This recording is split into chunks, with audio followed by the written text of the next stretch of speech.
throws up the middle. Looking, cutting, shooting, goal! Bravo to the U.S. Welcome to the second episode of the Football is Anime podcast, where we are still reveling in the United States women's national team's world championship, defeating the reigning European champs Netherlands 2-1 in the final and becoming just the second nation to win back-to-back titles.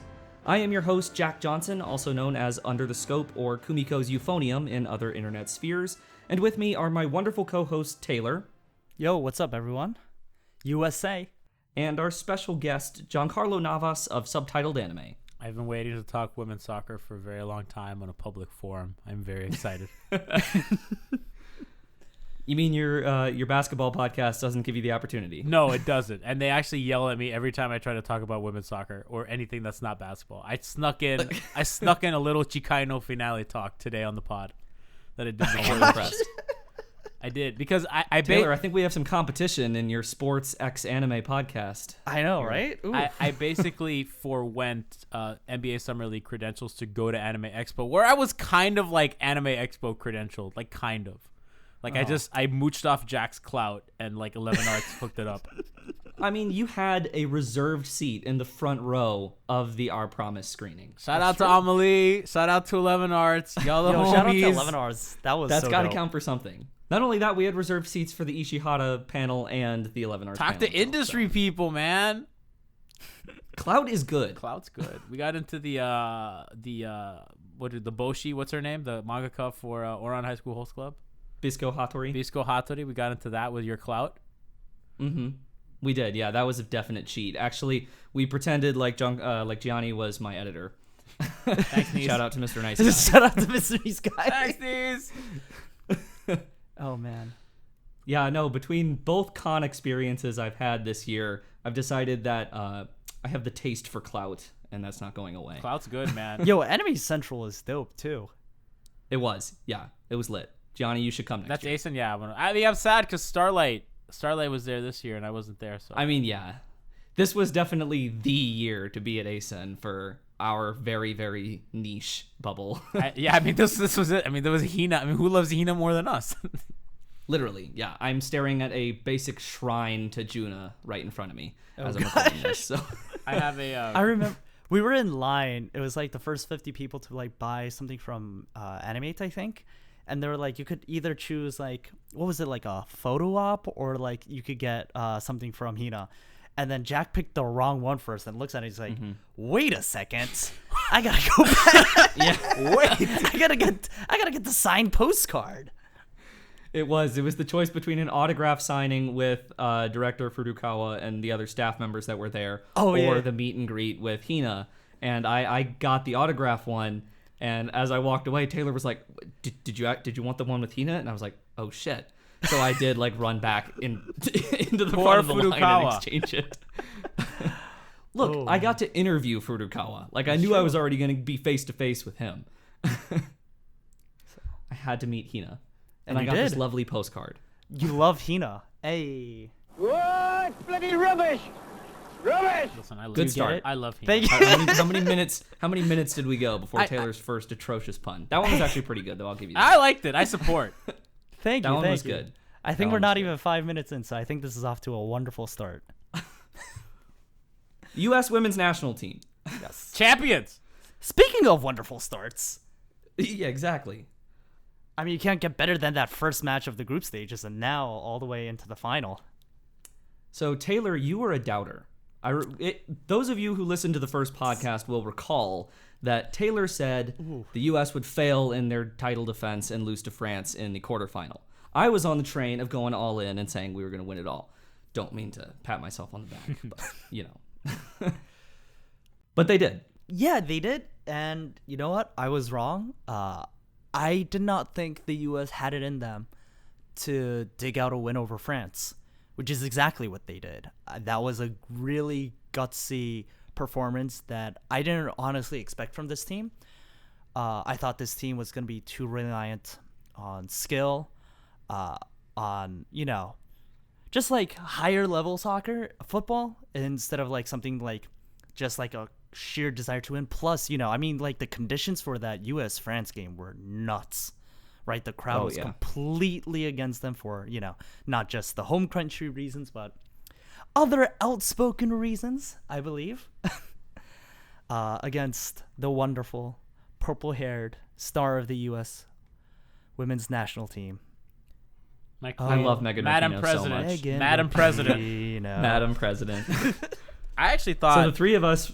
Oh, go ahead. I actually thought the biggest test for them was going to be England, just because of the style of play. I thought France, France kind of plays at their pace. Like the U.S. women want to kind of run up and down, and that's kind of like their speed. I thought that maybe the left side of the U.S. back line would be challenged a bit, but I did like that matchup more for them than the England matchup, who they play very physical. And I know, like, our girls are not the most physical players in the world. Like, there's no Sydney Leroux there anymore, right? It's like Alex Morgan was being thrown around like a rag doll. Like Megan Rapinoe does not weigh a lot, right? Like Abby Wambach is not there anymore. Tobin Heath just doesn't want contact. Like Lindsey Horan wasn't playing. So it's like the players that that are going to relish that physical play were not in. The back line, Crystal Dunn is very small. Becky Sauerbrunn is older. Abby Dahlkamper had a lot to prove. And Kelly, Kelly's down for a fight all the time. But like, physically, I thought England was going to be a much tougher matchup because of how imposing they were, like in respect to that.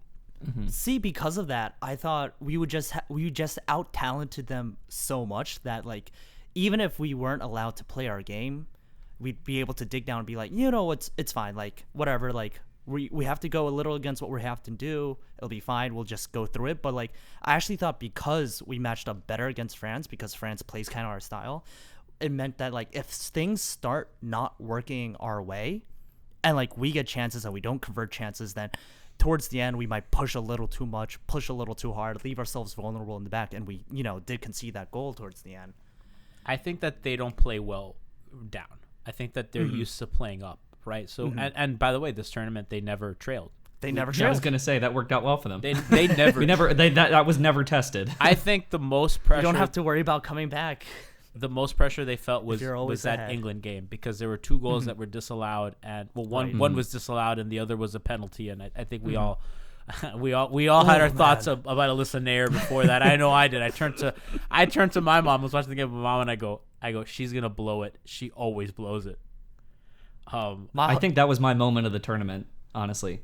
From the U.S. from the United States standpoint. It's Megan Rapinoe scoring the second goal against France. Second goal against France. Okay, that's true. That was the moment. Or Kristen Press, and I have to mention my Pressy, when she scored the first goal against England, and then she threw her hands up to the sky and looked up to her mother, who had died earlier in the year, kind of smiling at her mom up there, knowing how close she was. To me, that was like that. If there's a snapshot of the tournament, it's two. It's the Pinot celebration, right? The kind of arms out, 100%. Yeah. It's that, and it's Press, hands to the sky, smiling as she always does, knowing what that moment meant to her. Like, those are the two moments for me.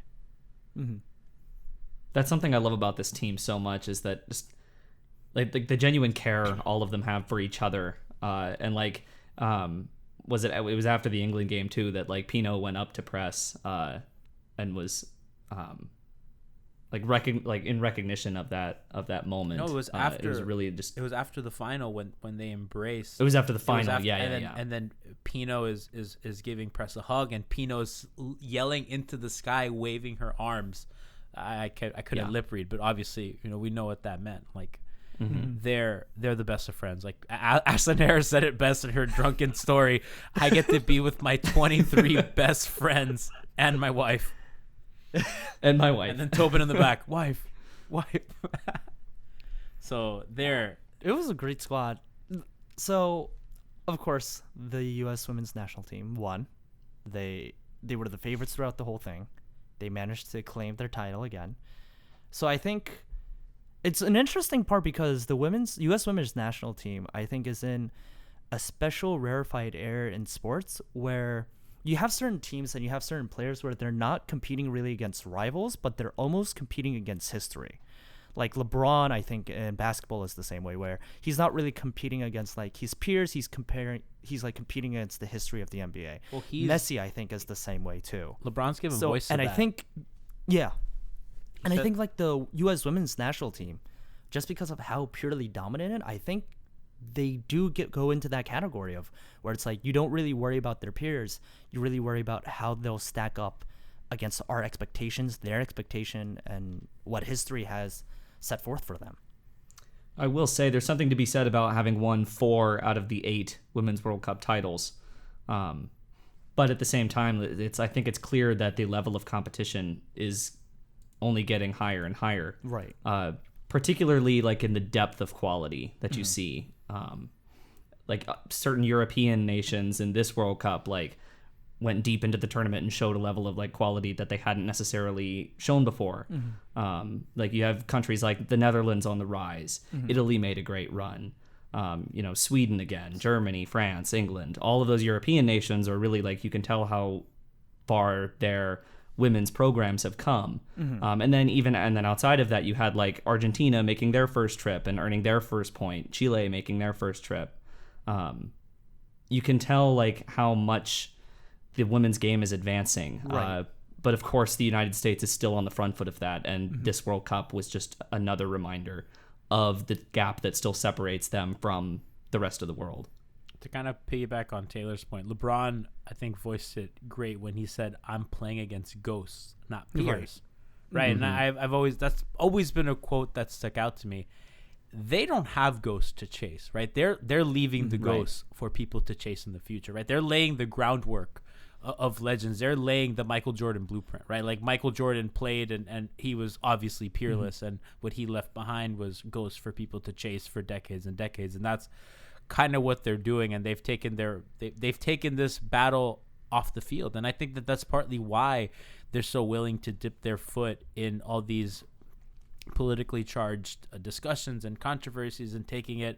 We're going to mention Ashlyn Harris a lot in her Instagram story. It was Ali Long eating a piece of their lawsuit to U.S. Soccer, and then Ashlyn Harris saying, "Pay us, bitch." Right? So they're taking this far beyond the pitch and into other things. They're like, our excellence on the field is going to allow us to make substantive changes globally.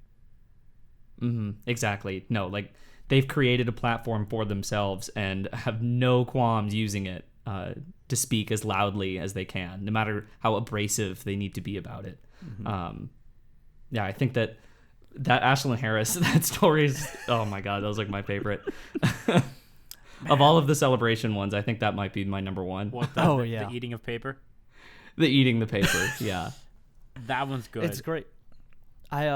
So I actually have gotten to meet and talk with the partner who is in charge of the lawsuit, actually, on behalf of it's not technically the U.S. women's national team. It's 5 players. It's Press, Morgan. And then they put in 25 more named plaintiffs in February or March this year. But yes, originally it was the 5 named plaintiffs of Hope Solo, Rapinoe, Morgan Bryan, Carly Lloyd, Alex Morgan. I don't remember the last one. I thought it was Press, Morgan Bryan, Pino, Morgan, and Bryan. It's so because they did the 60 minutes interview together. Right. The way the suit has been developing is originally they had 5 members, and then they've roped in 20 plus members now, and they're not suing as a union or as the U.S. women's national team, but as the named plaintiffs all together. Okay. So no, that makes sense. In any case, they are bringing the suit against the U.S. Football Federation. And they won the World Cup while doing that.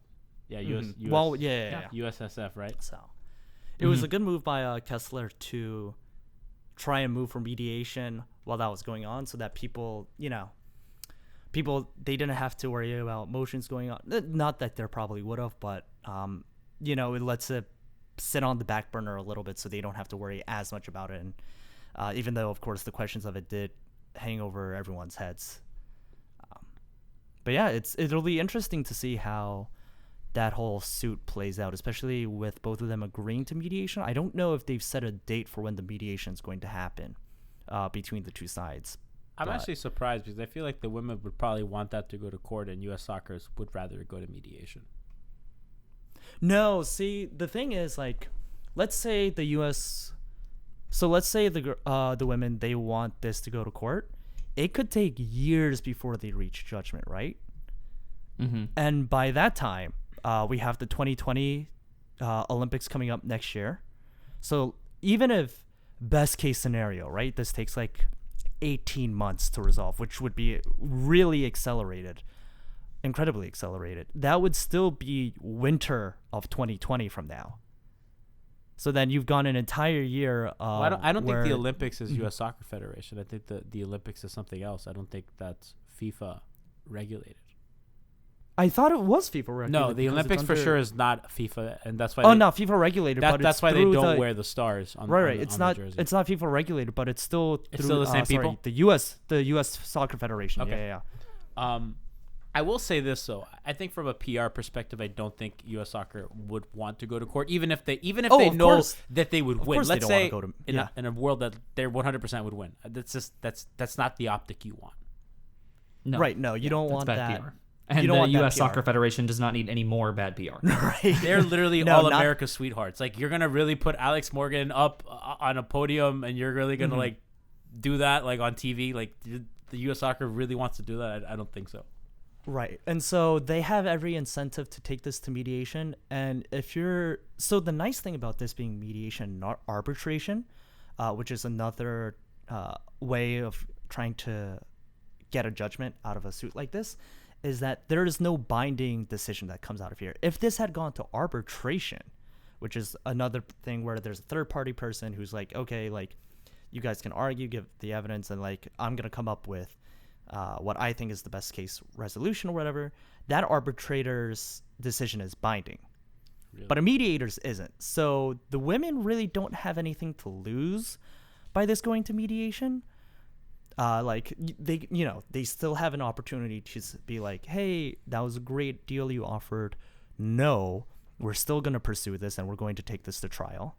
And, they have every right to do that. And so like, there really is no reason for them to say no to mediation unless they just wanted to draw a line in the sand, which, they obviously could. I think they're gonna get it. So I think they're going to get what they want. I just think that at this point, I just think that U.S. Soccer will not win a public opinion with that at all. And I don't think that the men being in such disarray is not a huge factor in this, right? Like, you have Pulisic who, right? You have a star, right? And then you have a bunch of question marks all over the field. They lose again to Mexico in the Gold Cup final. Right. And Pulisic disappeared. But Pulisic has been disappearing with the national team pretty much since after his debut. Huh? Yeah. I can't think of. Can you think of a Pulisic moment on the national team? No. I think of the goal The against only ones Panama, I can think of would be against. and that's because I was there. Yeah. Right. But if I wasn't there, I might not be remembering that goal. What was it, like 3-0 against Panama and Orlando? Yeah. When It's actually been really promising for, me and Jack, because Pulisic is going to play for Chelsea now. And it's like, oh, well, I guess I don't have to worry about the American Messi. But he always plays well in club. He always plays well in. I mean, he scored in the Champions League. It's different. It's different with when you're playing he's in the healthy, that is. Bundesliga versus when you're playing in the Premier League. But he was playing well in the Champions League too. So it's like Also, that's also at Chelsea, which is currently somewhat of a dumpster fire. Oh, and God. whether or not how much he can get it's into right the at home. U.S. rotation. Soccer's also a dumpster fire. He'll fit right in. That's true. Yeah, let's their- see how who's much their second best Frank player? Lampard gives them. Who's the once second best Lampard's- player? Is it McKinney? The United States. Yeah. Like, what the hell is he working with? Yeah. Is it I mean, really? You're holding up Hey, he's Weston still got the McKennie? corpse of like 20,000 and 32-year-old Michael Bradley. Michael Bradley will never stop running. He's running right now. He's somewhere in a field, and he just doesn't stop. I miss Roma. The fact that Michael Josie Bradley. Altidore is still probably in that conversation too is a sign of No, Josie's not. Let's the stop it. state Listen, of Josie's US. Josie's my favorite striker ever. U.S. men's striker ever. I'm not doing the Josie thing anymore. ever. Men's? okay. Yeah, I'm not a Clint Dempsey guy. Yeah, that's We've right. had this discussion I'm not a before. Clint Dempsey. I love I'm not a Clint Clint Dempsey guy, and I don't consider Landon a striker. So if Landon's a striker, then you got me at Landon. Landon's my number 10 forever and always. Josie's a striker. I go Josie. Yeah. Could have been Wando. Gianni has some very interesting takes when it comes to certain players like Clint Dempsey and How do you not like Carly Clint Lloyd. Dempsey? I like Clint Oh, Dempsey. yeah. I'm just not Oh, a hey. big Clint Dempsey guy, right? Like, I'm Gianni, not. What's up? Can you give us a little bit of a recap, and an insight into your relationship with Carly Lloyd on social media? So, listen, I've been following the U.S. women for a very long time. I've been a fan. I'm not just a seasonal World Cup fan, right? Like, I'm watching every damn friendly that they play against China and South Korea and Colombia, and like I'm watching every single game that they play. I'm watching the Algarve Cup, right? Like, when they used to play that, I was finding weird streams when they were playing in Portugal at odd times while I'm at the office. Like, I'm a legit like super diehard fan of the women. So I was not a fan of during the 2015 World Cup in Canada when this idea of Carly Lloyd is the god of everything was propagated because she had 2 really good games, right? Like, I didn't like that because I know that Carly Lloyd is a bit of an enigma. There's good Carly and there's bad Carly, right? Especially when she was in her prime. There was Carly would do too much and not do well, and there was sometimes Carly wouldn't run back on defense. It was like Carly was a complicated player. I love Carly. She's great. She's a legend. She will have that moment forever. That game against Japan will be hers. Like, she has those moments forever. But let us not forget that the first half of that World Cup, she was playing like dog shit. And she was a big reason why they were struggling against Colombia. It was bad. It was really bad. And not by any, like, not Jill Ellis was not helping the situation. And it wasn't until Lauren Holiday was suspended for a game that they played Morgan Bryant and allowed Carly Lloyd to play a more natural position, which completely fixed the course of that team. We are having a completely different conversation about a lot of people on this roster. Ellis is probably not even there if that World Cup goes around, like, badly, right? So she's definitely not. She's definitely not there. So, like, 100%. Lauren Holiday's second yellow card is like the best thing that ever happened to Jill Ellis because playing Morgan Bryant as the more defensive mid allowed Carly Lloyd to play a more natural position. And then Carly Lloyd goes off, and that's all we remember, right? So going into the future, I'm not a big let's start Carly Lloyd and let her do everything. I mean, we all watch Carly Lloyd play, and we all know that she has tunnel vision for the goal, and like she doesn't really have a regard for anybody else, right? Can agree on that? Right. Yes. So, man, I just want to say real quick, I've always had this policy where the more someone says whatever before the but, whatever comes after is going to be infinitely worse. And Yanni, this has been really great to hear, but you've been on like a 2-minute like before the but. I mean, we got to the here. but. She at this age should not be playing every game. And I would tweet it because it was true. Because Jill Ellis, for some reason, was obsessed with starting Carly Lloyd every game. And I didn't like that because at the time, even though Tobin Heath was hurt, I was like, Morgan, Pino, press. Or some combination of those 4 forwards. I was like, that's what needs to play, not Carly Lloyd, right? So I would tweet a lot about it a lot. And I guess Carly Lloyd searches her name, and she blocked me. And that's kind of my relationship with good old Carly. I love Carly. She's amazing. She's a legend. I think she's awesome. I love her seriousness when compared to the youthful joy of the kids on the team. I think it's funny. I think it's great. She's awesome. I just don't think she should start all the time. Apparently, she disagrees. So she blocked you on Twitter. Blocked me. So that's my favorite block. My favorite part. My favorite Oh, part you of say this that as story. if you have many to Wait, choose yeah, from. wait, what? It's my favorite block. No, actually, it's between her and Dan Gilbert. Dan Gilbert is the owner of the Cleveland Cavaliers. Dan Gilbert's Dan Gilbert blocked you. Did he block you in Comic Sans? Dan Please Gilbert tell me has he blocked- sent you a DM and Listen, Taylor. I'm gonna tell you something about Heat Twitter. Okay, we're animals, right? I was forged in fire. We're not good people over there. Dan Gilbert has a lot of us blocked, especially during the Big 3 years. So, I was gonna during the say, Beatles yeah. year? oh, we were not good. We called them all sorts of really bad names. I don't blame him. I don't know. Dan Gilbert definitely seems like the type of person who would search his name on Twitter. Oh, absolutely. 100%. I mean, 100. He probably has a Google alert too. He's like Kevin Durant. Just like They're just every name time searchers. someone. Uh huh. Yeah, it surprised me a little more that Carly Lloyd would. I don't know. I'm not that surprised. She seems to take herself very seriously. That's fair. My favorite Maybe part of that. I don't know. story, I guess though- I want to know what was the exact tweet. Exactly. That What sparked sent it. her over the edge? Because listen, I mean, if Jill Ellis searched her name, oof, I would have been blocked a long time ago. Because I mean, Oh, yeah, for sure. I Yeah. hold no punches. I'm But curious. like a manager can't. A manager shouldn't like. If a manager start like players, whatever, players are gonna do what players do. But if a manager starts doing that and they start second guessing themselves, like you gotta get them out of there. I mean, I would argue that they should have gotten Ellis out of there a long time ago, but they somehow win in spite her. Fair. Yeah, I would. For all the crap that I have also given Ellis over the years, like Look, You results can't are argue with the results. results, What I do you guess. want? And Like even a during this tournament, that I was disagreeing. I thought she had a, Results I thought are she had a good results. tournament. Overall, yeah. I thought she had a good tournament. I think that starting press against England ended up working was a good decision. I mean, obviously it was a forced decision because of Rapinoe's injury. I'm too biased to have an opinion on that. the hammy. Yeah. I am not allowed to have an opinion on that because I cannot divorce it from my fandom of Kristen Press. That's fair. I mean, but I do think that Press was a good matchup against England because Press can get back more than Rapinoe does. Rapinoe doesn't really get back No, she doesn't. much at all, and not in the same way anyway. Press has a quickness to her that I think probably after Dunn, she's probably the fastest player on the team. Like her foot speed is like insane. For the past 2 minutes, I've been trying to think of a high press pun, but I haven't like been able to work one naturally in. So I'm just gonna put that out there. They use her. Listen, she's great at the high press. She really is. Yeah, I mean, but I they wanted use to it. be like, oh, Yanni, are you like high on press or like?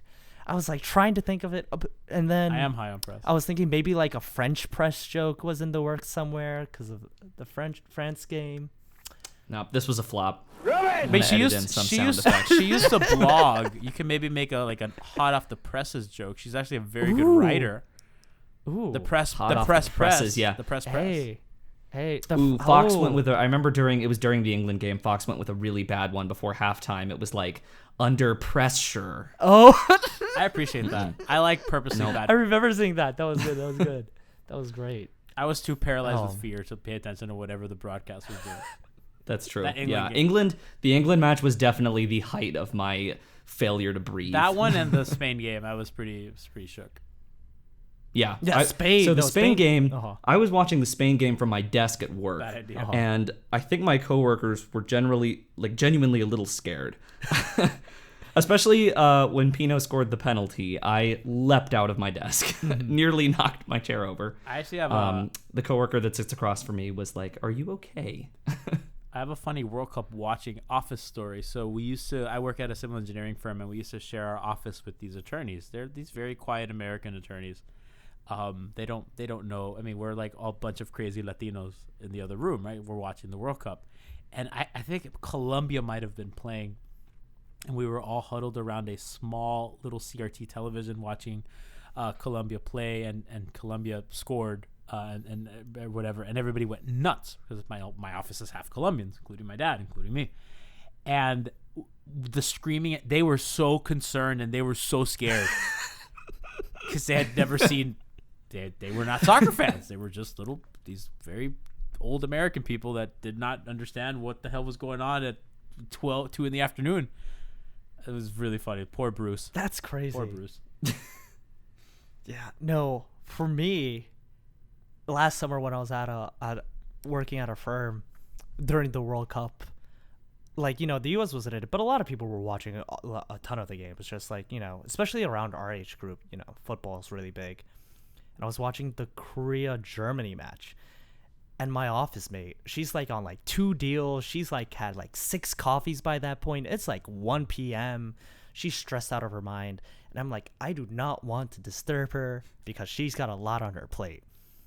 And then Korea scores that second goal against Germany, Son Heung-min in the open net one to like seal the 2-0 victory. I'm like sobbing quietly at my desk, just trying not to make a single sound while I'm just like bursting with pride and just like all these emotions. And because I can't say anything, it's like the hardest I've ever cried. And then like my office mate turns out, she's like, "Are you okay? Is like everything okay? You're like crying a lot right now." And just like, Probably thought you had like a death in the family.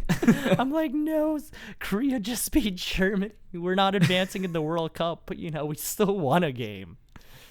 That's right. Yeah, we're still going Do home. you know what it was like to listen to that game on Mexican radio?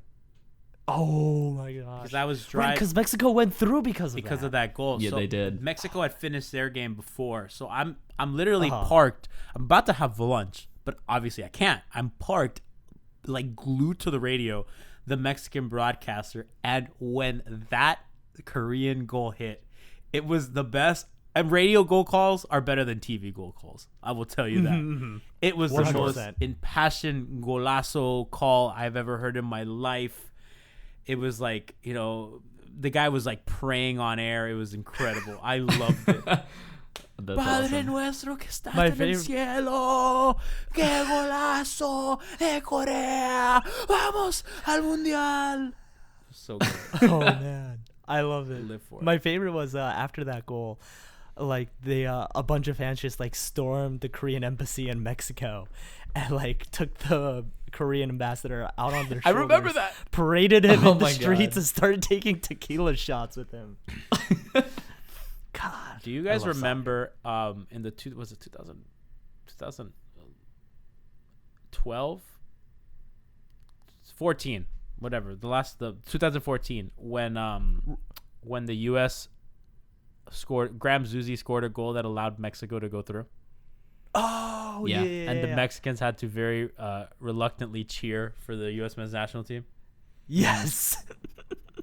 Graham Zusi. And how they did not return the favor. Yeah, in do you- 2018. They did. People don't remember that A, it was Omar Gonzalez's fault for that own goal against Trinidad and Tobago, and B, the goal, Both of the goals were goal Omar that Gonzalez's kept fault. the U.S. out was a ball that hit the back of the pole, then ricocheted and hit Ochoa in the back of the head and went into Mexico's net.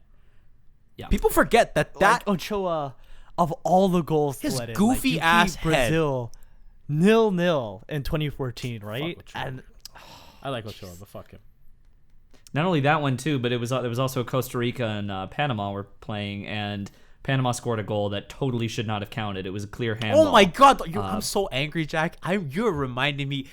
You know, like when. And this is all happening at once in a span of like 20 minutes. Yeah, no, you know, like how in the NFL, like the week before the playoffs, it's like, okay, this is how the Dolphins can make the playoffs, and it's like a series of events that you know will never happen. This Pandemonium. every event had to happen for the U.S. not to qualify, and they all fucking happened, including a ball ricocheting. Not only to not qualify, but to not even get a shot at a playoff. no. Including the ball ricocheting off the post and back of Ochoa's goofy ass head into the net. That had to happen. That exact thing had to happen to keep. That was an act of God. Damn it. Well, Doctor Strange. Omar like that Gonzalez's 14 million. own goal was incredible. It really It was was. his own Tremendo net. golazo. I mean, Omar killed it, dude. Yeah. I'm gonna pull It this was the up best on goal he YouTube right scored now. in a U.S. shirt. That's literally the first For search. the wrong If team. you search Omar Oh, Gonzalez no. on YouTube, it autofills to own goal. Oh, no. As it should. That's deserved. You know, I've never It felt really so. is. I'm just watching it. I mean, Omar. Wow, dude. I mean, he faked out Tim Howard so bad. He broke Tim Howard's ankles. I'm replaying it. The Trinidad guy hits the ball. Omar like gives it a weird bounce. Timmy, Doesn't it go off the crossbar and in too? it Oh yeah, it was. I thought it was. Was it bar down? Hold on, I'm playing it Thought back. it glanced off. Yeah. It absolutely no, it just bounced in. It was Timmy. Okay. Timmy was not ready for that kind of deflection. He kind of stumbled a little. He was falling backwards, hand in the air, reaching for the heavens, hoping to keep that ball out of the back of the net. Congratulations, Omar Gonzalez, on your goal. And the other goal that Trinidad scored was like from 40 yards out too, wasn't Yeah. it? Whatever. And A lot of forces conspired, but you know, honestly, it was probably for the best for. no, it the wasn't. US You know men's what? side. Why are we talking about this shitty fucking U.S. men's national team? I don't give a damn. Why about are we at this talking about point. this? I'm boycotting the men. I have a question That's for right. you guys about the women's national team. Of the past 3 iterations, so 2015 and 2011 and 2019, how would you rank those squads? Oh, I got this question on Twitter the other day. I think that the best team was the 2000, the last team, last World Cups team, So 2015. 2015. And I'll say it because the defense that was its peak. You had Becky Sauerbrunn at her peak. You had Ali Krieger at her peak. You had Julie Ertz coming into her own, right? You had all these forces of nature. You had Lauren Holiday in her prime, and Lauren Holiday, let me tell you something. Lauren Holiday is a very, very special player. She is incredible. You had Abby Wambach, yes, at the back end of her prime, but still her in that role is better than Carly Lloyd in the role that she had. Now, Alex Morgan at the absolute peak of her powers. You had Sydney Leroux, who was a force of freaking nature. Kristen Press was also on that squad. Pino, younger, although Pino's probably a little better now. But that team, the defense and the midfield, to me, kind of give them the edge. I would agree that was the more talented team, but I would say that this team had the better tournament. Did they? If that makes any sense. No. I think 2015 is a classic case of a team that got better and better as the tournament went on. But don't forget how close the semifinal against Germany was in 2015. 1-0 penalty. I mean, we were a missed penalty away in that one, similar to the England match, from potentially going into extra time and penalties. It's easy to look at. I feel like most of the time when I think back on 2015, it's just like the Japan match is totally what sticks in my head. That's the match I remember. I don't remember that one as well as I do. Well, I'm probably the Sweden match for me because I was there, so that always stuck out to me. But Megan Klickenberg's goal line defensive stand against Sweden to protect. That was the last game that they tied in a World Cup, by the way. They have not lost a single game since then. They've won every one. Not Is in the a major 2011 tournament, final of course, the last thank one they you. lost? Also to Sweden. In a World Cup, yes. Yeah, wow. The Sweden game they tied though, but I still have nostalgia for that team. the 2011. That team was just so exciting to watch. 2011. I mean, Don't forget that the 2011 team was the last team to qualify for that World Cup. Mm-hmm. They had to win a playoff against Italy just to make it. who the And the then women? once they got there, took advantage. I mean, the match against Brazil in 2011 will never go away from me. And that brings me to That was just such an. that brings me to my big. It was such an entertaining run. 2011. It was fun, man. It brings me to my outlaw But yeah, take Yanni. that Uh-huh. I'll never Ooh, forget okay. being where was I? I was at a party, and never mind. That my thing with the outlaw chant is the "I believe that we will win" chant. Right? It's always used when they're up, which I hate. The spot you got to use it in is when they're down, like against Brazil. Right, so imagine that build up, and you have the "I believe that we will win" chant as Pino's coming down the side. Oh man. You know what I mean? Not. Yeah, I agree. That's the best That's time the best for it. time to do it. Which means there really wasn't a time to crack it out in this tournament. No, they're really Safely. at the very beginning. before the first touch. No, see, I don't like that. I only the like it first when they're down. My rule would be outlaws keep it only when you're down. down or tied. I'd say Down. like tied No, up you're towards tied. the end. It doesn't Like work if you're tied. I don't know. like if it's 1-1 in like the 85th minute, I'm okay with them breaking it out. You need impending danger. 1-1 in the 85th minute is impending. I would say danger yeah, for me. especially if it's like especially if it's a knockout game. Okay, fine. I'll give you that. Thank you. I'll give you that. I'll give you that. Or any time in extra time for that matter. Even if they're up. Okay, no, not if it's tied. Anytime after the 80th minute, including extra time, if it's tied, Okay, fine, fair. you can use it. All right. Let's Call the Outlaws. Let's get this in the rule book. Official rules. Taylor, we'll ask you to draw up the contract for us. Yes. Okay. Sounds good. Sounds good. I'll be like, hello, Outlaws. First of all, no, I have not passed the bar yet. And second of all, I am not a member of the Outlaws, surprisingly. Whoa! But yes, I'm going to write this contract for To you. whom it may concern. We do have one member of the Outlaws here, though, so We do. Gianni at least can get our foot in the door. I'm out here, That's dude. true. I thought I would need. I Yeah. thought I would need my membership to get us in the party, but thankfully we did not. Yeah. My We favorite. haven't mentioned that yet, by the way. Oh, So yeah, for that those party was listening who don't know, all three of us were at Anime Expo, which was the same weekend as the World Cup final. And it just worked out perfectly that the World Cup final was the Sunday of Anime Expo. Like, I don't know about you guys, but basically the entire tournament, I was like, it felt like there was more personally at stake for me because I so desperately wanted the US to make it to that final so that I could watch it with you and share that moment. Same. 100%. And they did. So thankfully it all Thank you, Pino. came true. But yeah, so we watched it, the three of us together at the Outlaws party that was at some bar in Los Angeles. That place was lit. That was packed. It Yeah. was a fire hazard. And bear in mind that local time, the game was kicking off at 8 a.m. Nothing like And- beers with the boys to, support.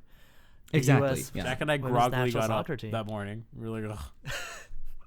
Yeah. Yo, and there was an earthquake the night before, too? Yeah, was that the night or 2 before? No, nights that was before? Friday. So Friday was. It the was earthquake, Friday? It was Gotcha. 2 nights before. Because that was the night that Kawhi. That was the night that Kawhi signed. Oh, yeah. Yeah. Kawhi brought the yeah. quakes. That was crazy. Kawhi brought the quakes. But actually. Very busy sports weekend and anime weekend. I was honestly afraid, Gianni, that we weren't going to get in the door when we first Oh, showed I up, was 'cause kind of there scared. I was like, are we gonna have to watch the Yeah. game from the sidewalk? I really thought we were going. I was for a ready to second, do like, that, by 'cause the way. The line was out the door. The line was like 50 feet down down the street out the door, and we were like 60 seconds from kickoff. I saw they were doing the anthem when we showed up, but thankfully then like there was a guy that worked at the bar that came out and he was like, "I can't promise you any service, Right? but we're gonna get you in here." But He that's said the same thing. that's to me. football. He was just like, "Just get in here." I was That like, guy is a "Okay." hero, honestly. Yeah. They were doing a good job of making sure everyone was, hydrated and also not sober. hey, we got our drinks Which, quicker than I thought. yeah, honestly. Listen, 9 a.m.'s too early for an IPA, Jack. I'm sorry. It was, dude. That was honestly 9 killing me. a.m.'s Like too the next early hour for after that, I was like, "Oh God." Look, I wasn't gonna say anything, but I was Why? like, look, if Jack wants an IPA at 9 a.m., I got a Hefeweizen. Jack's gonna get an IPA. Hefeweizen's like a nice, mild beer in the morning. We sound like Yeah, alcoholics. No, I was a mistake. I wasn't even thinking about that, honestly. I was like, I don't know. I think I was so honed in with the game and the atmosphere that I forgot it was 9 a.m. Don't But forget let's how just that say happened. that matcha latte I had at brunch afterwards went a long way. Oh, the Yo, that chicken and waffles place was so good too. Poppy and Seed. awesome. Shout out to Poppy and Seed in downtown LA. Check that out if you're in the area. It's very good. It was delish. Very good. Yeah. Lots of good choices. Surprisingly, not that full on a Sunday. Usually it's always packed and there's a line. There's line con for everything in AX, right? There was line con to get in the I've damn learned that, game. yeah. And thankfully we avoided line con at brunch. That's true. Oh, but I did want to say earlier, the best part of that Carly Lloyd block story is you told me that within earshot of someone waiting for their Uber as well in a Carly Lloyd jersey. Oh, that was amazing. Yeah. I just like, I'm blocked by her. And they're like, wait, how could you get blocked by our queen? And then you're like, well, and then our Uber gets there, and we're just gonna leave it on a cliffhanger. Our Uber driver hated You us. know they probably thought you were some like toxic piece of shit. Oh my god, that's horrible. And then we got into the Uber, and we had that amazing clip of Jack not having a voice anymore. Yeah, so about that, I completely lost my voice. Like, I literally could not speak within seconds of leaving the bar. It was a busy like 24 hours for us. I mean, we were at UFO. It was. UFO was the day before. We were screaming about that. We were literally screaming and cheering. you- Like when things were to happen, like when certain scenes happened in the Chicano finale movie, I mean, we were like legit clapping and cheering and wooing, and it was legit. At the end of the performance, we literally stood up and applauded like we were in the actual audience so in the cool. movie. I love that. No, it was amazing. It was definitely the best watch experience possible. I think that was also the same night too that you, Isla, and I fell asleep talking about Ava and KyoAni. We did. We were directors. the first, second, and third child. And the last thing I remember is Jack asking me how was Ishidate at the Violet Evergarden premiere, and he said that and he totally fell asleep. And I mumbled. Yeah, I didn't an know answer. that you answered. Yeah. The next morning, you told me that you answered, and I thought that you had fallen asleep. But no, actually, I had fallen asleep. We had been watching Evangelion dub clips, particularly Misato and Asuka ones. The OG one, right? The OG With one, Tiffany yeah. Grant. Because I had never seen. Okay. I didn't. To be honest, I didn't really like the. I saw Ava 3 years ago for the first time, and I didn't really. The dub hasn't aged well, especially if you've never seen it. So I was like, I'll probably watch it subbed, and I did. And I'd never. And Isla McTeer, shout out to her. Her YouTube channel's incredible. Check that out. Yeah. Subscribe to Isla McTeer. Subscribe to Isla Subscribe. McTeer. She actually has a video about UFO Chicano finale, which is incredible. So watch that, and there's tons of Ava stuff too. But yeah, so she was telling me how she was professing her love for the dub. So we were watching dub clips, and yeah. Well, I just think generally dubs don't age. This is a sports podcast. We gotta have hot takes here. Have hot I gotta be my Skip Bayless impression Put now. on your Skip Bayless. Michael Jeffrey God. Jordan would never get have Skip on listened. here. Michael Jeffrey Would Jordan never would have never listened watch to dubs. a dubbed anime. We'd watch it like sub, My- like God intended. LeBron James, the Frozen one, is the one who listens to dubs. LeBron would listen to dubs. My Spurs Megan Rapinoe would listens. never.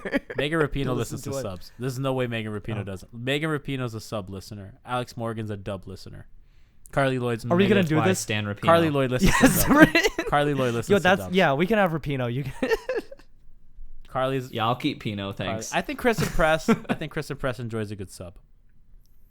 I think Ertz watches subs for like shows she really likes, but like dubs for like the shonen old school shows. Like she watches Dragon Ball in like dubbed. I agree. Yeah. Becky Sauerbrunn just doesn't watch anime. She just doesn't watch TV. She doesn't own a TV. She just has a net in her apartment and she defends. She actually doesn't even sleep. Rose Lavelle watches subs, but in other languages. No, Rose is one. She watches fan subs. No, fan she's subs. 100% a Fan dubber. subs, I disagree. She's too much. No, she's a dubber. She loves dubs. You think so? I think Rose Lavelle's favorite anime would be Little Witch Academia. Oh, definitely. Yeah, I could see that. She's a big Spot Harry on. Potter girl. She'd be into Little Witch. she seems like she'd be into like the wholesome. She has a lot of aqua LWA. energy. Let me tell you, Rose Lavelle. Do you think Megan Rapinoe likes the Utena TV show or the movie Adolescence, more? no question. She loves that gay shit. Bring me on that. That's true. She wants that canon. Yeah, Pino would be all into She wants adolescence. that canon. Megan Rapinoe's like, when can I turn into a Formula One car? If there's What is Jill Ellis like? What would Jill Ellis's favorite anime be? the irregular at Magic High School. Of all the anime, That's just because it's literally your least favorite anime It's ever literally made. the worst product ever put on television. It's somehow worse than the U.S. men's national team. Somehow. I don't know. Have you ever seen Comet Lucifer? No. The Kama Lucifer, yeah, I've seen some of that. Dude, Comet Lucifer is pretty bad. It's pretty bad. It gets rough. It gets even worse, and then it gets slightly better when the baker breaks out, like, drops a bunch of loaves of bread, but they turn out to be machine guns. And that's a brief reprieve. You know, I hear that the Asterisk War sucks. Oh, it's pretty bad. Is that There are moments where you're like, oh, this could be not terrible, and then it's like, no, actually, it's real bad. who makes it? Asterisk Wars. Oh, but Is it- 35th and Anti-Magic 35th Platoon Test, whatever. You know that what? anime was also that season. would be A1. It was even worse than Asterisk Wars. It was so terrible that no one even wanted to watch it. When was the last time A1 Pictures did a good show? Anohana? I don't like Anohana. Your Lie in Your April. Lie in April. I think Anohana's not good. No. Nah, No. A1 Pictures has made so many shows. I can't keep Shinsekai track Yori. of That's a what good shows show. were A1 Pictures. Oh, probably Idolmaster, one more but recently. Idolmaster doesn't even Oh, they count because did- Idolmaster they did is the like Promised all the Neverland. Trigger people. I did not know they did Promise No, Neverland. that was Cloverworks. Which is technically a subsidiary of A1 Why Pictures. does Mal? Yeah, because Mal has that.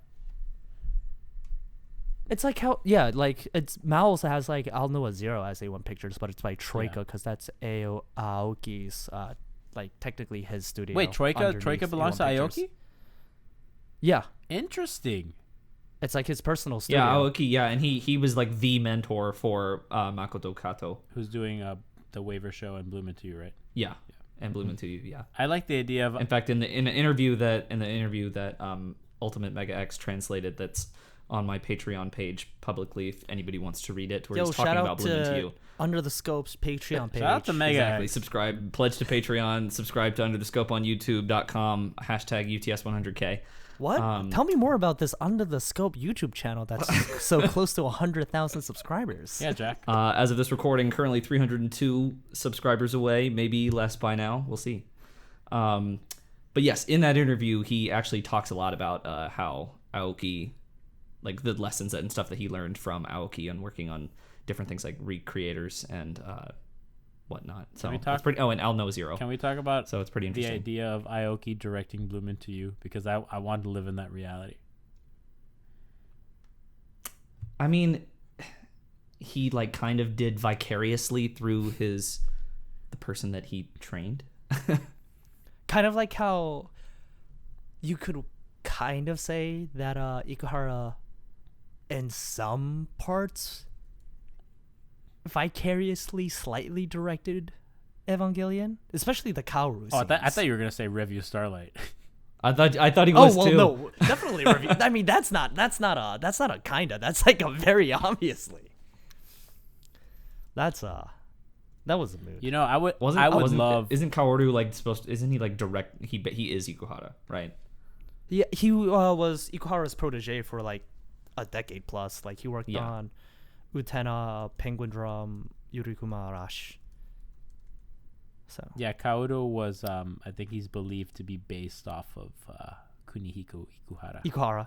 Wait, That's that's what I've heard, actually yeah. my favorite thing about Ano and Ikuhara with Kaoru is that like there was an interview where Ano basically talked about like, oh, like he always looked up to Ikuhara, and Ikuhara was always like this figure to him, and he was like so cool and so amazing, and like felt like so overwhelmed whenever he was working with him, and like he wanted to convey kind of that same sort of cool like senpai feeling in Kaoru, and like you could really tell like all these emotions Ano had for Ikuhara, right?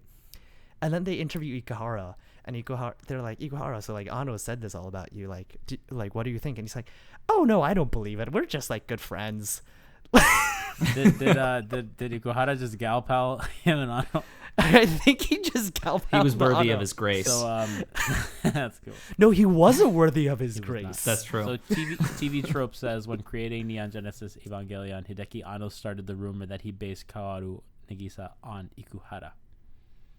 Mm-hmm. I always read Nagisa wrong because of the Clannad dub. It's Nagisa, but Oh yeah, it's Nagisa. Yeah. Oh god, you said Nagisa. I love the Clannad dub. I will die. Nails on a I will chalkboard. die with the Clannad dub. How I appropriate. couldn't tell you a single thing about the Clannad dub other than horrible name pronunciation. Like that's the only thing wait, that what sticks ab- in my head. Speaking of horrible name pronunciation, what about the code Geass stuff? That's the best dub ever. Nolly. No, You don't know- you listen, Taylor? You watch your fucking mouth. That is a great dub. Don't you? Do not. The gloves are off. This is a take too far. Johnny Young Bosch is the best Lelouch. Michael Jeffrey Jordan Michael Jeff. would not have listened to the code Geass No, stuff. I'm sorry. I've heard both, and I swear. Listen, Johnny Young Bosch was put on this earth. Was born. JYB's okay. Was born JYB's to play okay. Lelouch. No, I'm sorry. No, are you saying that over Jun? Yes, Are yes, you really yes. saying that over I Jun 100% Fukuyama? am. No Yes, way, I no am. shot. All right. All right, I'm gonna step in here before we come to blows. Speaking of, Please, that is asinine. I do want to say one thing about pronunciation. Shocked in the Chikai no Finale Hibike Euphonium dub that the pronunciation was good. They actually said Kumiko. They got all the names. They said Kumiko, not Kumiko, which was good start. Rena, it's difficult to roll their R's. I understand that. Mide was pretty good. Everybody was good. I thought it was very, very good. The only thing that they had a hard time saying was Kitauji. They kept saying Kitauji. Oh yeah, Kita. It was Kitauji hard to say. Kitauji. And by the way, Kitauji, their Kitauji. pronunciation of Kita-uji made me realize that Uji's in the name of their school. I was like, oh. Yeah, it's Oh my North God, Uji. yeah. I was like, look at that. Yeah, it's very Good north. job. Let me tell you Good something. job. That school, if you go to Uji, that school's way out the way. Yeah, Really? Sheesh. it's way out in the It's north. like way. It's like you gotta like convince people like, hey, like we have to take a detour. What is it actually called? Is it actually? I wouldn't think it's actually it's called not- it's not Kitauji. Kitauji. I don't know. I never went. I really wanted to go to the. I wanted to go to the spot where you know that park where Kumiko, after she gets out of the school to get her phone, and Taki tells her like, I expect. Oh, yeah. She runs and she sees all her missed calls from Rena, and she's like on this like big ass thing, right? It's an overview of of like Fuji. I wanted to go there, but I had a hard time selling people on a 25-minute detour over there, so I was like, never mind. Just go to. That's why you got to go to Tamako's Market, because that's like right in Kyoto. The Machianage Market. I went to that. And you That get, is like, definitely a place that I want. I went to that and I the bought mochi best there. mochi in the world. I bought mochi there. I'm not a big I mochi for guy. sure want to hit that. I don't up. like mochi. Dude, the mochi there is so good. So Do you so like good. mochi? It's like, dude, like I'm okay with mochi, but that's like on such a different level that like you can't call anything I can't call anything I've had in the States here It mochi was good. compared to that. It was good. It's good I love stuff. how we got from U.S. Women's National yeah. Team to Troika to Ikuhara to mochi. That's what I love Yes. about this podcast. It's what one second we're talking about Carly Lloyd blocking you on Twitter, and the next we're comparing Kaoru to Ikuhara. You know, I didn't know that Yuki Kajira was doing the music for Lloyd El Malloy. Yeah. Oh, I tweeted about this actually too. Like literally within a minute of starting the first episode up, I was like, either this is her or someone is doing a spot on impression. thought- Were there like thought somebody Her was. music what- from Fate. was there like a rumbling of like strings in the background like driving? She has a very distinct sound, and I think Okay, The same so sound. I cannot listen to an instrument and tell you which instrument it was, but like there's a few instruments in Fate Zero, the Fate Zero soundtrack in particular, that are like really dominant. I know exactly. And, like, those were I very can hear it. You can hear it, yeah. And those were very present right from the get-go in the El Malloy first episode. And so I was like, either someone is using the same soundscape that she did and just like replicating it here to kind of give off that same feel, or it's just I'm gonna her. throw out. And as it turns out, it was just her. I'm gonna throw out. One of the things I've done a couple times with friends is we'll put up a bunch of tracks from like the Madoka, the Sword Art Online, the Fate Zero, and the Kara no Kyokai soundtracks. I'll be like, okay, which one is this from? And we're like, damn, like I can't tell. No, I think she's. I think I could tell. You think so? Tell. They're very similar. I honestly think I could, Especially mainly because the I've listened to battle those soundtracks music. so many Madoka times. has too many The battle Gregorian music all chants. sounds super. She's very heavy on Gregorian chants in Madoka. Oh, for sure. Yeah, I think Madoka would be the easiest tell probably of the three. There's a couple that sound exactly like the Sword Art Online ones though. The Sword Art Online one, I think, is probably her weakest. The piano stuff, the really sweet stuff is really good. It's good. I really like her work on Demon Slayer, playing now. Like, she's doing a really good job. Heaven's Feel, obviously. Sound of the Sky. Oh, dude. Her work on Ooh, yo, Sound of the Sky is so good. So the good. OP. Yeah, Sound of the Sky is a top-notch The soundtrack. OP. Sound of the Sky is just like top notch in general. If you haven't seen Sound of the Sky, go correct preach. that. That's true. Preach. All right. The two things will stand on this podcast, no questions asked. Sound of the Sky and the U.S. Women's National Team. Bam. There we go. We've got that established. That's going to be our brand now. I like it's that. like That kind of is my brand. gotta I will carve say it out. that she gets some flack, I know, sometimes from like people saying her soundtrack's sounding too samey, but I don't think it's nearly as much of a problem with her work as like Hiroyuki Sawano. Oh, yo, the Sawano drop. Is that the Attack on Like Titan he does composer? one thing and like that thing can be very good, but it is one Is thing. that the Attack on Titan Yeah. composer? Yeah. The Attack on Titan like hype music sounds Attack on exactly Titan, like the Cabaneri. Noah Zero hype music sounds exactly like Cabaneri. Sounds exactly like Xenoblade Chronicles X. Yes. But I like composers having like a style. Like, I like Yuki Kajira's style, and I think it fits. And I don't want her to like. I think Erased is a work that she did that I think she tried to kind of deviate herself while still holding on to her identity. And while I think it's a good soundtrack, I don't think it's her best, because I do think she's at her best when she's in her Yuki Kajira-ness.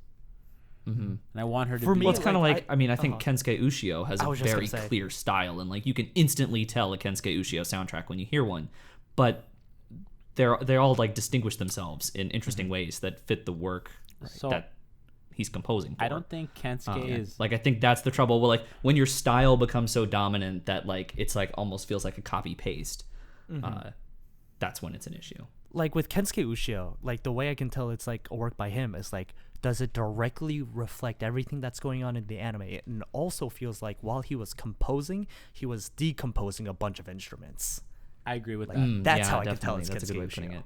I think Ushio's works have kind of this fingerprint of sound that I do think that he probably has a lot to do with. That's a great name for a YouTube Fingerprint of sound. video.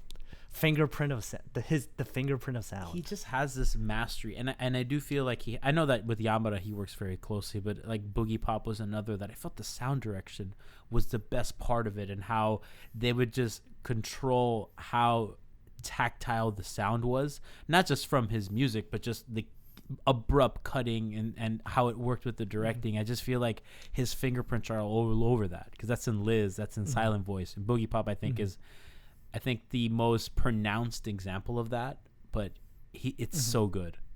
I would say it's in Ping Pong too, for I sure. haven't seen that yet. I have to. The art is I mean, it's in all of them. Who would you want doing the soundtrack, the score for the 2019 Women's National Team's World Cup run? ooh, maybe the guy that you guys were just dragging. Sawano? Yeah, he's, Yo, Sawano drops every time Rapinoe scores. the high Q score is like all time. Oh, dude, the Haikyuu score is great. Like, Not Sawano, I don't think, is yeah, it? Can we get think so. Fujisawa on there? No, Ooh. he wouldn't. Or maybe Michiru Oshima. Uh-huh. Kenji Kawai. No, that'd be bad. I feel like she could do a good one. Yo, as long as we got like a insert song by Amir. Aber, I may. I Yeah. don't know how to pronounce French. Is Last Stardust I'd the be down with best that. insert song ever? Her or Lisa? Lisa would be great too. I stand Lisa. You know, I saw Yuki Kajira and Amir in concert last AX. Really? Yeah, they performed Nice. together, and she did Last Stardust and Brave Shine. Oh man. But Yuki Oh, geez. I love Kajira Brave Shine. was like on a platform playing piano with her band, and all of a sudden everything gets dark, and this silhouette in this dress walks on stage, and it's Amir singing Last Stardust. It was goosebumps. Both of the songs they've done for the ends of the first two Heaven's Feel movies have been top notch. Oh my. Hana no Uta oh. and I Beg You. I'm So good. So excited for Heaven's Feel Part 3 for you guys. I haven't seen the second I wish yet. I could go through. What's up? I had chills in the theater after that. Okay, so we're not going to spoil anything, obviously, No. but after that climactic scene, after the final scene of Lost Butterfly, leading right into I Beg You over the credits, I was visibly shaken. So let me ask you, Jack. Did the song, did the kind of ending, like was it like a creeping ending that just added to the volume of the scene, or was it just like it just cut and then the music started? It was not a creeping ending. Okay, I love a As far good as I creeping remember ending. correctly. But I do too. I love a good creeping ending, but it wouldn't have worked in this case. Mm-hmm. What do you think is? Like the sound builds to a cut, and then that song comes in, and the way that song starts too is just like really, damn.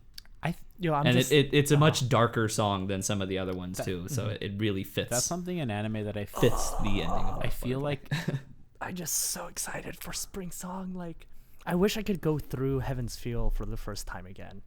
Like, going through that route was so much fun. I am too. No, and honestly, like there was a time where I thought I was gonna read the Fate Stay Night VN, but I stopped myself because I got kind of bogged down in the early parts of the Fate route. Especially since I've already experienced it in other media before, so it felt Right, like a 'cause you watched the rehash, Dean and version, I already right? know all the rules of the Fate universe, so it super felt like a rehash. But then the other reason was I decided I really wanted the UFO table Heaven's UFO Feel movies table. to be new for me. UFO table. UFO table. I say UFO table because the name comes from a table that looked like a UFO. I say UFO table because I like saying UFO. And so they would say UFO, like UFO. But they've said it's UFO table. Not UFO janakte. UFO. Why does Mal Thanks, Kumiko. Why does Mal have Konosuba? Sliding in those UFO quotes whenever we can. UFOs. UFOs. The UFOs. Shout out to UFO Twitter. We got. I don't know how to like pronounce it in a way where you can tell that HOES is in italics, but it's Who there. made that up, Jack? Who started that? That was Paula. It was Paola. I'm like 100% sure. Shout out to Paola. You're the homie. Yeah, of course it was her. See you in 5 Yeah, it days. was genius. I love it. You know, that's 2 for 2 episodes now that we've shouted Paula out. So She deserves it. Now we have to every time. It's got to be a recurring Paula's segment. it's a new homie, thing. dude. And I Follow- guess technically we've shouted you out in both too, Gianni, because you're here. So true. like that counts. You guys gotta follow at umakunaritai_ for that good UFO content. All kinds of content. All kinds of content. For that sweet UFO content. Sweet UFO content from a very small. There group. are. But yeah, speaking of recurring segments, Jack, do we have any others We do. besides yes. shouting out our friends? That's a good point. Yeah. We have next time on the Football is Anime podcast, where we tell you what we're going to be talking about on next month's episode. Can you put the Ava music at the end of this? You know, like where Misato's talking. Exactly. Oh, yeah. That's We what I gotta used promise last fan time. I think I'm service. going to make that the permanent thing. Please do that. It's so good. So I'm going to say next time we're going to be talking about how Chelsea fans are already calling for Frank Lampard's head after they lose the UEFA Super Cup to Liverpool and their Premier League opener to Manchester United. The honeymoon is over. It's gone. Expect fan service. For me, I think Liverpool. So first of all, I'm gonna be talking about how I have taken the bar exam and I'm dead. I'll probably have to be calling in from like outside the country. So we're gonna see how that goes. That's gonna be fun. Potentially calling in from outside like this plane of existence. going? We might have to resuscitate you.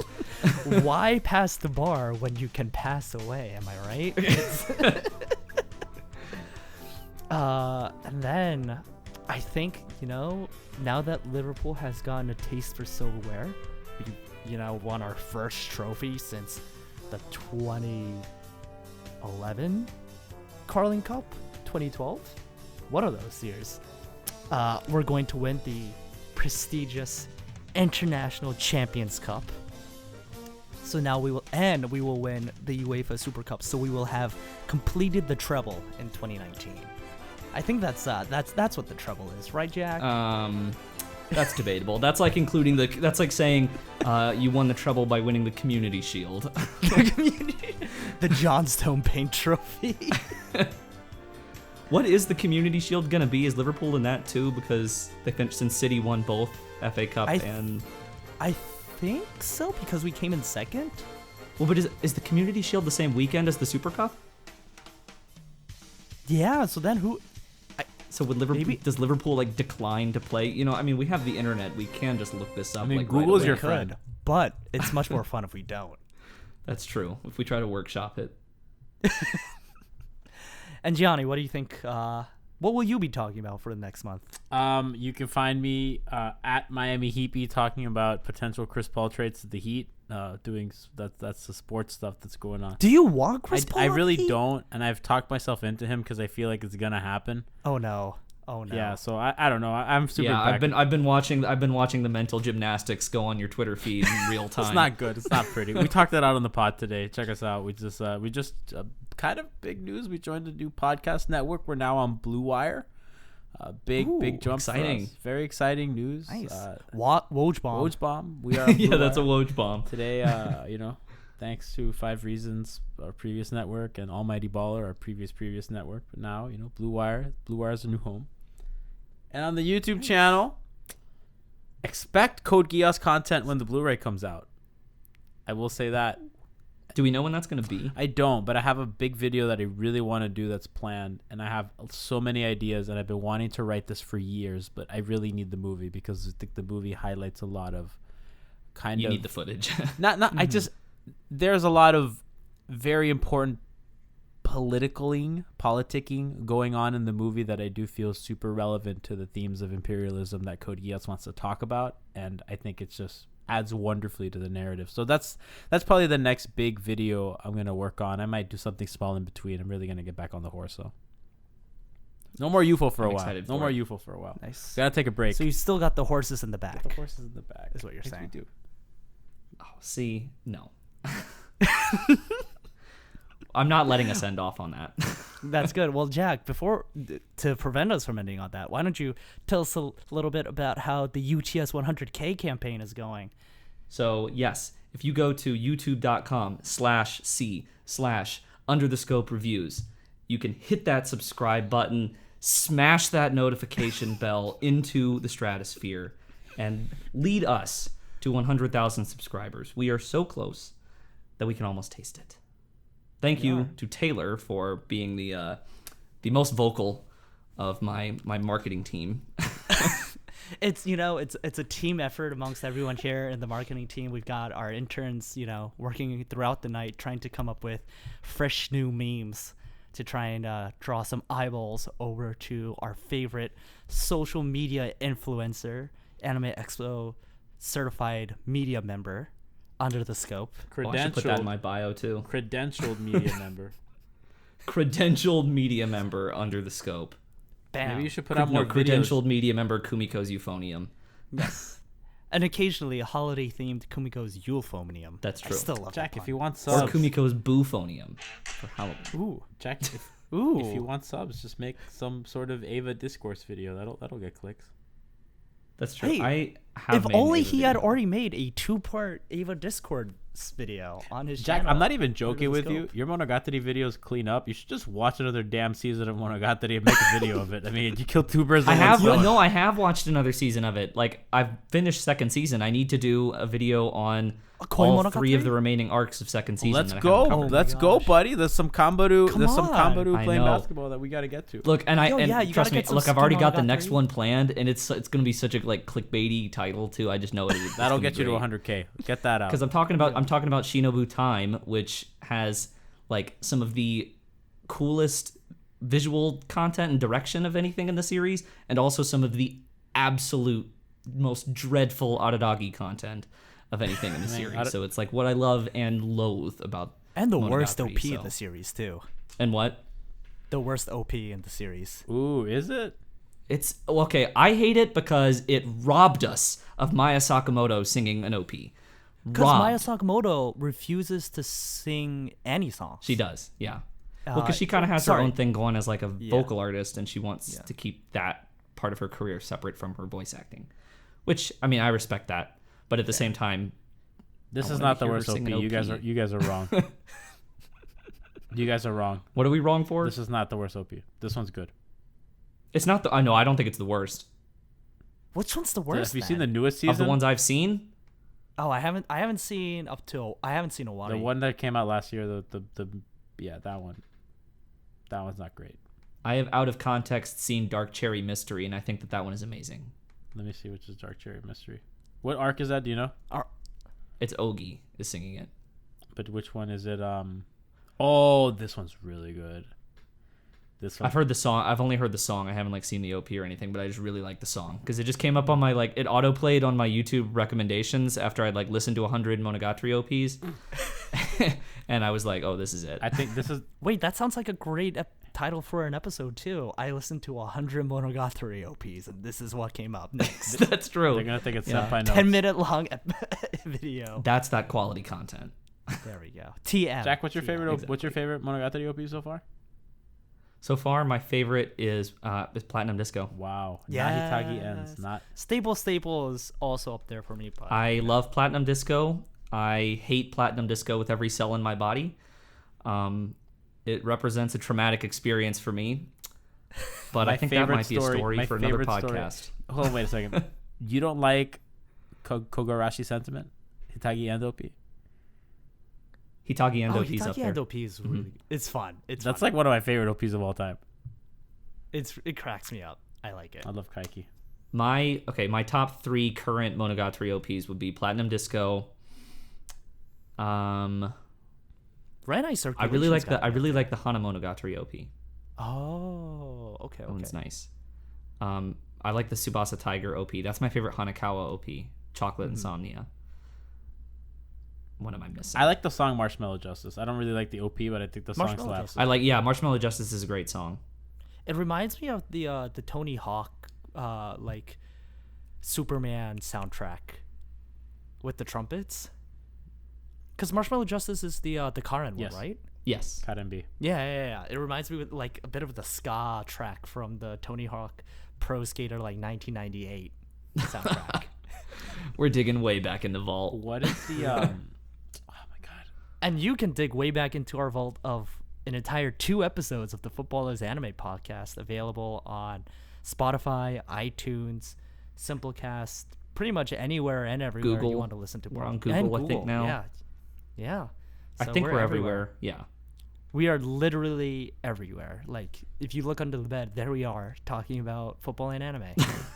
In the words So of don't check under your Let's bed. not scare our 12 viewers away now. in the words of a drunk Aslan Harris, you're welcome for this content, bitch. Pay us, bitch. And on that note, thank you guys so much. And we'll be recording again sometime next week. Thank you again so much, Yanni, for coming on to the podcast. Thank you guys for having It was me. an awesome time having you I on. had so much fun. This is like my dream to talk anime and sports at the same time. It's like, what more can I want? How many podcasts can you go on where you get equal encouragement to plug both your sports podcast and your anime stuff? Never. Absolutely never. I mean, I do it. Usually you get dragged. I do it on my own in either show, direction. and I get yelled at. I did it today, and my co-host yelled at me. But like, can you not? Exactly. No. We're yelling for you, man. We got you. I was literally talking about UFO, and then I was asked about Chris Paul in the sentence after. I mean, what more can I ask for? It's dreams. Dream come true. Dreams. All right. Thanks for listening, everybody.